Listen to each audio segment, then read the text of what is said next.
I began studying Veena when I was 6 years old, and even before that, for maybe since I was 2 or 3, I always wanted to perform, sing. I'm also a vocalist, and I believe I would stand on any surface that was available in the house and pretend that was a stage and pick anything that was looking remotely like a microphone, and then get going with whatever I could sing, be it Shamali, Meenakshi or whatever else I heard people singing. And then so my parents felt, and my grandpa, who's very involved in music, felt that there was some interest here, serious interest. So I started to study when I was about 6 years old. I believe I asked to study the Veena. So it probably is this beautiful instrument. It's this beautiful dragon head that could appeal to a 6-year-old. And the fascination for the sound of the instrument is what brought me, I suppose, when I asked to study the Veena and part of vocal music. So I began when I was 6 years old, and I've been with some of the most exceptional teachers and gurus of Carnatic music.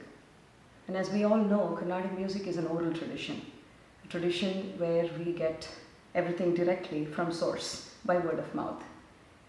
And so having a good teacher, a good path, a good tradition is very important. And I lucked out there big time.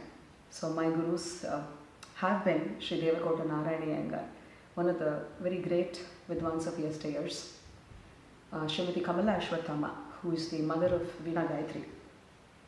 And then in Bangalore, Srimati G. Channamma, Srimati E.P. Alamelu. I was also guided by a violin Vidwan from the All India Radio, A.D. Zakraya, who was renowned for Dikshita compositions. Because I moved to Bangalore, I was in Chennai, then I moved to Bangalore because of my father's job.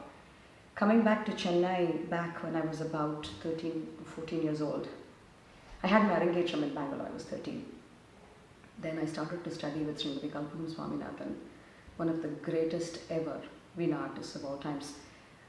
Even today when I travel all over the world playing Veena and kacheris, I run into some student or other of my guru who has studied with her either in Kalakshetra or at the music college or as a private student at home.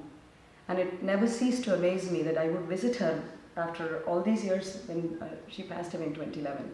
I would go to her house. Almost every time I ran into somebody new that I'd never met before. So she was like a banyan tree that had roots all over the world. So that was my training with her. I was with her for nearly 29 years till she passed away. I owe almost everything. I don't even have to say almost. I owe everything to my gurus and my parents, and then to my family now, who help me, support me, my friends, my students. Everybody contributes, my audiences.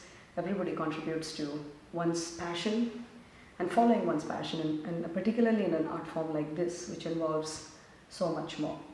But ultimately, I just want to put it out there, the gurus are so important. The teachers whom we learn from. We don't learn just music. I don't say music is just music. Music is a lot. Music is a universe. But you learn so much about life. You learn how to navigate life. And through the music, through the eyes of the music, you learn to become a stronger person. You learn to become a friend. You learn to become a better wife. You learn, if you want to take on that role, if you're a mother, you learn to become a better mother, member of society. Then you become, hopefully, a good teacher too.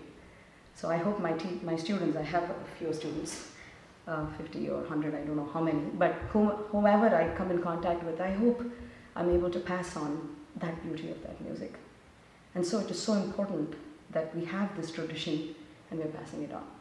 So to all students of music, I wish you all very well and want you to pursue it with the passion. I hope you find the fire to move forward.